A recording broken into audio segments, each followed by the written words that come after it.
Yaşam alanımızın rant için peşkeş çekilmesine, İstanbul'un geri kalanı gibi yok olmasına izin vermeyeceğiz. Son İstanbul'u sadece kendimiz için değil, tüm İstanbullular için savunmaya geldik. Kıyılar, ormanlar, yollar halkındır. Adalar saldırı altında. Kıyılarımız özel işletmelere dağıtılıyor. Parkı, Tabiat Parkı adı altında özelleştiriliyor. Çitlerle çevriliyor.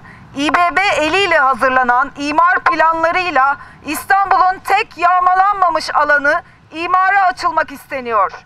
Doğal yapısı bozulup asfaltlanan yollarımızdaki yeni tehlike ise azmanbüsler. Bu devasa şehir minibüsleri sadece bizim ve sokak canlarımızın can güvenliğini tehlikeye atmakla kalmıyor. Adaların imara açılmasının da zeminini hazırlıyor. Soruyoruz, adaların her noktasını kolayca ulaşılabilir hale getirerek neyi amaçlamaktasınız? Tüm İstanbulluların nefes alabildiği adaların yeni imar planları ve bu planlara hizmet eden yeni ulaşım araçları ile nefesi mi kesilmeye çalışılıyor? Adaları fiilen motorlu araç trafiğine açmanın zaten mevcut olan imar baskısını daha da artıracağının farkında değil misiniz? Orta ve alt gelirli binlerce kişinin yaşam alanı olan Adalar ilçesi bir villa kente mi dönüştürülmek isteniyor? Bizleri yaşam alanımızdan sürmek mi istiyorsunuz?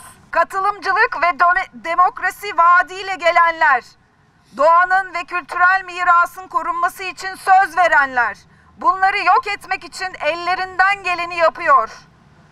Her gün kedilerimizin, köpeklerimizin, kirpilerimizin, martılarımızın ölülerini sokaklardan topluyoruz. İBB şoförleri ezdikleri canların ardından hız bile kesmeden yollarına devam ediyorlar. Bizi ve birlikte yaşadığımız tüm canları ezip geçen bu araçlara da buna izin veren düzene de eyvallahımız yok. Dünya iklim krizinin tam ortasında. Mega şehirler çok radikal önlemler alıyor. İstanbul'da ise asfalta ve otomotiv endüstrisine milyarlar dökülmeye devam ediliyor. Tüm İstanbul'u adalara benzetmesi gereken yerel yönetimimiz ne yazık ki adaları İstanbul'un geri kalanına benzetmek için var gücüyle çalışıyor. Adalar motorlu araçlara kapalıdır. Yüzyıllardır devam eden bir yaşam kültürünü korumak amacıyla koruma kurullarınca tamamı sit alanı ilan edilerek tüm yollarının yaya statüsünde olduğuna karara bağlamıştır. Yani koruma kurullarınca adaların sit özelliğinin korunması için motorlu araçlar yasaklandıysa İstanbul Büyükşehir Belediyesi buna uymakla yükümlüdür. Sayın İmamoğlu, İstanbul halkına yalan söylüyor. Adalarda İBB ve İETT'nin ileri sürdüğü gibi bir toplu ulaşım sorunu yoktur. Toplu ulaşım hizmeti zaten vapurlarla ve motorlarla yapılmaktadır. Toplu ulaşım adalarda iskelede biter. Ezelden beri de böyle ola gelmiştir. Adalar yaya yoludur. Motorlu araçlara ancak istisnai durumlarda izin verilebilir. İBB kendi eliyle önce sözde bir ulaşım sorunu yaratmış, sonrasında da sözde çözümleriyle adalarda bir trafik terörü yaratmıştır. Uzun süredir karşı karşıya olduğumuz işbilmezlik, kibir ve biz bilircilik adalar halkının sabrını son raddeye getirmiştir. Tarihi, doğal ve kültürel mirasımızı tahrip eden özel ya da kamuya ait olup olmadığına bakılmaksızın tüm araçların kontrolsüzce çoğalmasına izin verilemez. Kaldı ki koruma alanı olan adalarda tüm ulaşım planlama kararları UKOME tarafından alınmakta. İBB'nin Şehir ve Bölge Planlama Dairesi, Kültürel Miras Dairesi, kültür varlıklarını koruma kurulları ve kararları bypass edilmektedir. Ada halkı ise zaten yok sayılmaktadır. Bu durum ne bilime ne de yasalara uygun değildir. Adalılar doğaya ve tüm canlılara saygılı, kültürel varlıklarını koruyan, ekosistemi gözeten, geleceğe sahip çıkan, yayalaştırılmış planların yapılmasını talep etmektedir. Ve bu planlar yerel yönetimin ve yerel halkın katılımı olmadan yapılamaz.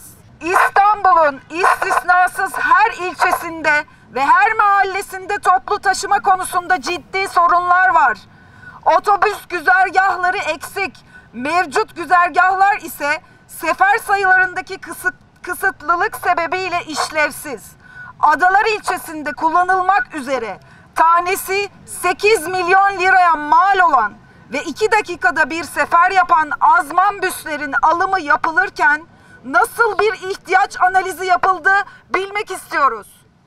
Bu araçlar niçin gerçekten İstanbul halkına hizmet etmeleri için İstanbul'un diğer ilçelerinde kullanılmıyor bilmek istiyoruz. 178 gündür azman büslere karşı direniyoruz. Azman büsler derhal adalardan dışarı çıkarılsın. Adaları yok etmek pahasına kısacık mesafelerde dev araçlarla kar odaklı turizm taşımacılığına son verilsin. Son olarak adalar halkına ve tüm İstanbullulara çağrı yapıyoruz.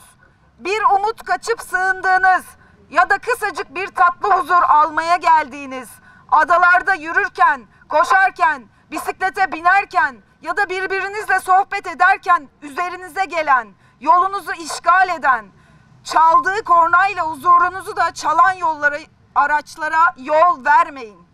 Çünkü yollar onların değil, yollar sizin, yollar bizim. Yayaların, bisikletlilerin, engellilerin, çocukların, sokak canlarının. Birlikte güçlüyüz. Bu şehrin bizim olduğunu, bizim halk olduğumuzu herkes idrak edip gereklerini yerine getirene kadar bıkıp usanmadan burada olmaya devam